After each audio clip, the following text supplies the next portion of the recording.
জনাই আমি সংবাদমেল সম্বোধন কৰিব খুজিছোঁ।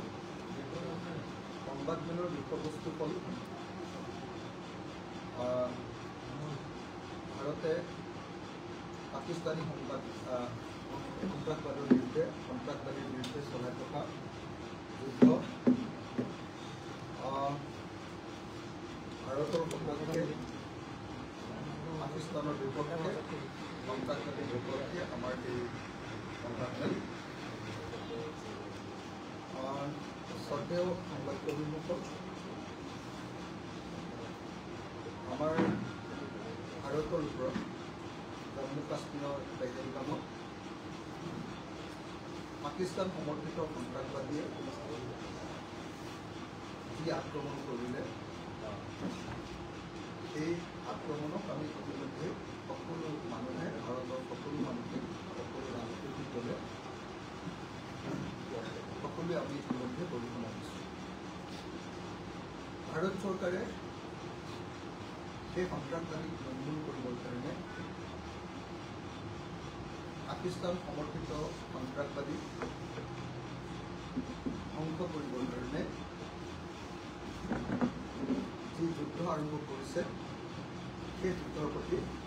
ৰাইজৰ দলে আজি আমি আনুষ্ঠানিকভাৱে সমৰ্থন ব্যক্ত কৰিবৰ কাৰণে এই সংবাদ কৰিছোঁ। ৰাইজৰ দল অসমৰ এটা আঞ্চলিক দল, জাতীয়তাবাদী দল, আৰু এই সৰু দলটোৱে আমি ভাৰত চৰকাৰ, ভাৰতীয় সৈন্য বাহিনী এই মুহূৰ্তত পাকিস্তানৰ বিৰুদ্ধে যি যুদ্ধ চলাই আছে, সেই যুদ্ধৰ প্ৰতি শুভেচ্ছা জ্ঞাপন কৰিছোঁ আৰু ইতিমধ্যে কেইবাটাও ক্ষেত্ৰত সফলতা লাভ কৰিছে, তাৰ কাৰণে অভিনন্দন জ্ঞাপন কৰিছোঁ আৰু আশা কৰিছোঁ যে এই যুদ্ধখন এখন নিৰ্ণায়ক যুদ্ধ হৈ উঠক,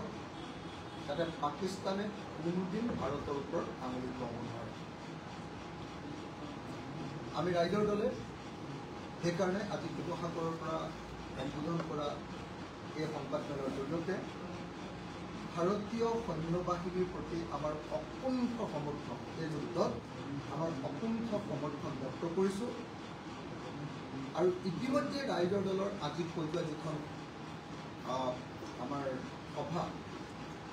আমাৰ সমষ্টিভিত্তিক যি শিৱসাগৰৰ সমষ্টিভিত্তিক আমাৰ যিখন প্ৰতিনিধি সভা, সেই প্ৰতিনিধি সভাত ইতিমধ্যে আমি ভাৰতৰ সপক্ষে, ভাৰতৰ সৈন্য বাহিনীৰ সপক্ষে আমি ইতিমধ্যে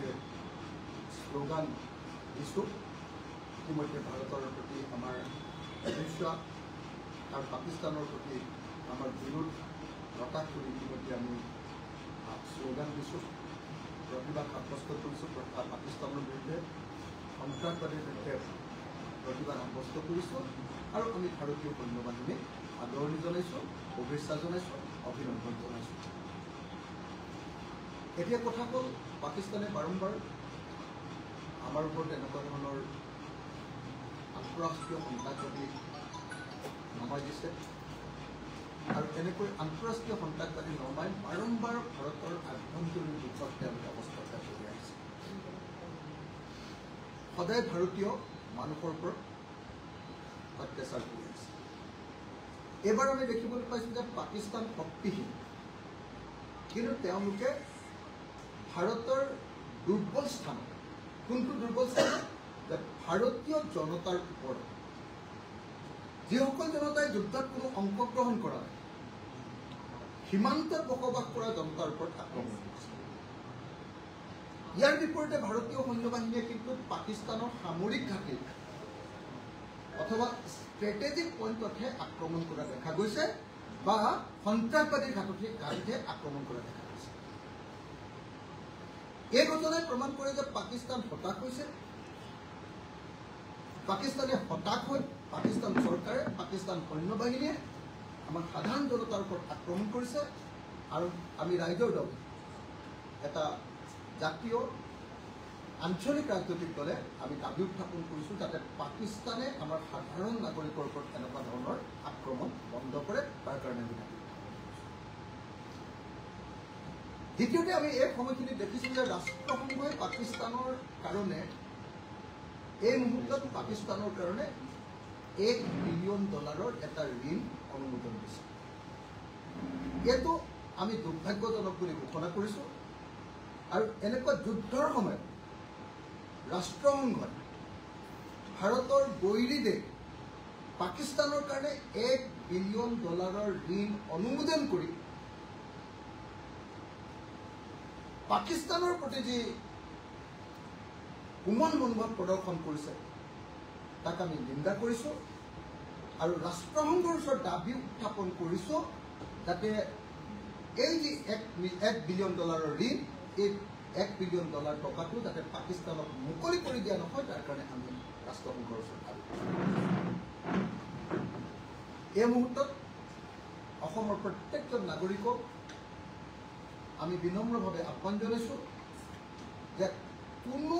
নাগৰিকে যাতে কোনোপধ্যে ভাৰতীয় সৈন্যবাহিনীক বদনাম কৰিব পৰা, ভাৰতীয় সৈন্যবাহিনীৰ মন দুৰ্বল কৰিব পৰা, ভাৰতীয় সৈন্যবাহিনীক আঘাত কৰিব পৰা মানসিকভাৱে কোনো ধৰণৰ বক্তব্য যাতে আগনবঢ়ায়। আৰু মই ৰাইজৰ দলৰ প্ৰত্যেকজন সদস্যৰ প্ৰতি আহ্বান জনাইছোঁ, অনুৰোধ জনাইছোঁ, নিৰ্দেশ দিছোঁ যাতে ৰাইজৰ দলৰ কোনো সদস্যই কোনো পৰ্যায়ত কোনো ক্ষেত্ৰতে ভাৰতীয় সৈন্যবাহিনীৰ বিৰুদ্ধে সামান্যতম শব্দডাল যাতে উচ্চাৰণ নকৰে। আমাৰ শত্ৰু ৰাষ্ট্ৰ পাকিস্তান আৰু আমাৰ দেশৰ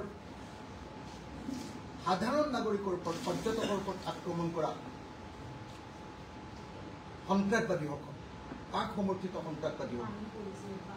সেই সন্ত্ৰাসবাদীসকলক নিষেধ কৰাৰ আমাৰ যি ভাৰতৰ যি নিৰ্ণায়ক যুদ্ধ, এই নিৰ্ণায়ক যুদ্ধত আমি প্ৰত্যেকজন মানুহে ভাৰত চৰকাৰ আৰু ভাৰতৰ সৈন্যবাহিনীক সমৰ্থন কৰিব লাগে। যদিও আপোনালোকে সকলোৱে জানে যে আমি অন্য ক্ষেত্ৰত ভাৰত চৰকাৰখনক সমালোচনা কৰোঁ, অন্য ক্ষেত্ৰত ৰাজনৈতিকভাৱে আমি বিজেপি চৰকাৰখনক সমালোচনা কৰোঁ, বিজেপি চৰকাৰখনক ৰাজনৈতিকভাৱে সদায় আমি বিৰোধ কৰোঁ। কিন্তু যেতিয়া ভাৰত আৰু আন এখন দেশৰ সংঘাতৰ প্ৰশ্ন আহিছে, আমাৰ ৰাষ্ট্ৰীয় নিৰাপত্তাৰ প্ৰশ্ন আহিছে, যেতিয়া আমাৰ দেশৰ মানুহৰ নিৰাপত্তাৰ প্ৰশ্ন হৈছে আৰু আমাৰ দেশৰ ওপৰত আন উগ্ৰপন্থী সংগঠনে, পাকিস্তান সমৰ্থিত, আন দেশ সমৰ্থিত উগ্ৰপন্থী সংগঠনৰ আক্ৰমণৰ প্ৰস্তুতি আহিছে, এতিয়া নিশ্চিতভাৱে আমি ভাৰত চৰকাৰৰ লগত আছোঁ আৰু সেইকাৰণে যুদ্ধ শেষ নোহোৱা পৰ্যন্ত মই এই ক্ষেত্ৰত ভাৰত আৰু পাকিস্তানৰ যুদ্ধৰ ক্ষেত্ৰত এই স্পেচিফিক, এই নিৰ্দিষ্ট বিষয়টোৰ ক্ষেত্ৰত চৰকাৰৰ বিৰুদ্ধে এটাও শব্দ নক'বৰ কাৰণে ৰাইজৰ দলৰ প্ৰত্যেকজন সদস্যক আহ্বান কৰিছোঁ। এই স্পেচিফিক বিষয়টো, এই যুদ্ধৰ ক্ষেত্ৰত কোনো ধৰণৰ বক্তব্য প্ৰদান নকৰিবৰ কাৰণে যুদ্ধটোৰ বিৰুদ্ধে, মানে ভাৰতীয় সৈন্যৰ অৱস্থা, ভাৰত চৰকাৰৰ অৱস্থা, ভাৰত চৰকাৰৰ যি আক্ৰমণাত্মক আমাৰ এই মুহূৰ্তৰ নীতি, সেইটো আমি সকলো ভাৰতীয় আৰু আমাৰ ৰাইজৰ দলৰ প্ৰত্যেকজন নাগৰিকে সমৰ্থন কৰিব লাগে বুলি, প্ৰত্যেকজন সদস্যই সমৰ্থন কৰিব লাগে বুলি আমি আহ্বান কৰিছোঁ। তাৰ উপৰিও যদি প্ৰয়োজন হয়, দুদিনমান আমি অপেক্ষা কৰোঁ, তেতিয়াহ'লে যদি প্ৰয়োজন হয় মই বিধায়ক হিচাপে মোৰ এমাহৰ দৰমহা ভাৰতীয় সৈন্যবাহিনীৰ কাৰণে দিবৰ কাৰণে সাজু হৈ আছোঁ। কিন্তু এই মুহূৰ্তত যেতিয়াই প্ৰয়োজন হয়, আমি ভাবোঁ যে যুদ্ধ দীঘলীয়া হ'ব বুলি যদি যেতিয়াই অনুমান কৰোঁ, তেতিয়াই বিধায়ক হিচাপে মোৰ এমাহৰ দৰমহা ভাৰতীয় সৈন্যবাহিনীৰ কাৰণে আগবঢ়াবলৈ প্ৰস্তুত হৈ আছোঁ। আৰু লগতে ৰাজনৈতিক মিটিং নহয়, আমি স্পষ্টভাৱে এটা কথা ক'ব খুজিছোঁ যে আমাৰ ৰাইজৰ দলৰ যিসকল কৰ্মী আছে, আমাৰ ৰাইজৰ দলৰ যিসকল সদস্য আছে, ইনক্লুডিং মি, সভাপতিকে ধৰি যিকোনো সময়তে ভাৰত চৰকাৰ, ভাৰতৰ সৈন্যবাহিনীৰ প্ৰয়োজনত যিকোনো সময়তে আমি যদি যিকোনো কামত সহায় কৰিবলৈ যাব লাগে, সেয়া সামৰিক বিষয়ে হওক, সেয়া অন্যান্য টেকনিকেল বিষয়ে হওক, যদি সৈন্যবাহিনীক সহায় কৰাৰ প্ৰশ্ন আহে, তেতিয়াহ'লে ৰাইজৰ দলৰ প্ৰত্যেকজন সদস্যই ভাৰতীয় সৈন্যবাহিনীক সহায় কৰিবৰ কাৰণে প্ৰস্তুত আছোঁ। আৰু যিকোনো মুহূৰ্ততে যিকোনো পৰিস্থিতিত যাব লগা পৰিস্থিতি হ'লে মই সকলোকে সাজু হৈ থাকিবৰ কাৰণে আহ্বান জনাইছোঁ আৰু ভাৰতৰ সৈন্য বাহিনীয়ে যেতিয়াই তাৰ কাৰণে চিভিলিয়ানসকলৰ কাৰণে ট্ৰেইনিং আহ্বান কৰে ট্ৰেইনিং আয়োজন কৰে মই ৰাইজৰ দলৰ প্ৰত্যেকজন সদস্যকে সেই ট্ৰেইনিঙত অংশগ্ৰহণ কৰিবৰ কাৰণে আহ্বান জনাইছোঁ আৰু অংশগ্ৰহণ কৰি নিজকে সাজু হৈ থাকিবৰ কাৰণে নিজৰ দেশক ৰক্ষা কৰিবৰ কাৰণে দেশৰ সাৰ্বভৌমত্বক ৰক্ষা কৰিবৰ কাৰণে শত্ৰুৰ বিৰুদ্ধে যুঁজিবৰ কাৰণে মই প্ৰত্যেকজন আমাৰ দলৰ সদস্যকে সাজু হৈ থাকিবৰ কাৰণে আহ্বান জনাইছোঁ মোৰ ক'বলগীয়া এইখিনিয়ে যদি আপোনালোকৰ কিবা প্ৰশ্ন আছে তেতিয়াহ'লে কৰিব পাৰে নহ'লে ইয়াতে মোৰ বক্তব্য সামৰিছোঁ কিবা আছে নেকি যিটো 1 বিলিয়ন ঋণ দিলে সেইটো আপুনি ভাৰতৰ কোনোবা কূটনৈতিক বিফলতা বুলি ভাবে মানে IMF-এ এই যুদ্ধৰ সময়ত $1 বিলিয়ন বহুত টকা $1 বিলিয়ন ঋণ পাকিস্তানৰ প্ৰতি মুকলি কৰি দিয়া ঘটনাটো নিশ্চিতভাৱে এটা তাৎপৰ্যপূৰ্ণ ঘটনা আৰু মই ভাবোঁ যে এইটো ভাৰতৰ জনগণ বিৰোধী এটা সিদ্ধান্ত IMF-এ যি $1 বিলিয়ন পুঁজি এৰি দিছে মোৰ এনেকুৱা ভাৱ হয় যে IMF-ৰ যিসকল সদস্য ৰাষ্ট্ৰ আছে তেওঁলোকৰ কাৰোবাৰ হয়তো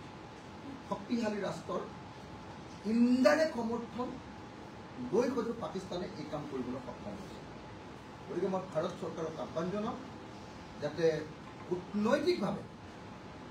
কূটনৈতিকভাৱে IMF-ৰ এই $1 বিলিয়ন যাতে এই সময়ত পাব নোৱাৰে তাৰ কাৰণে কূটনৈতিকভাৱে বাধা প্ৰদান কৰি IMF-ৰ এই টকাটো যাতে পাকিস্তানলৈ নাহে তাৰ ব্যৱস্থা গ্ৰহণ কৰিব আৰু কিবা আছে বেলেগ বিষয়টো নাই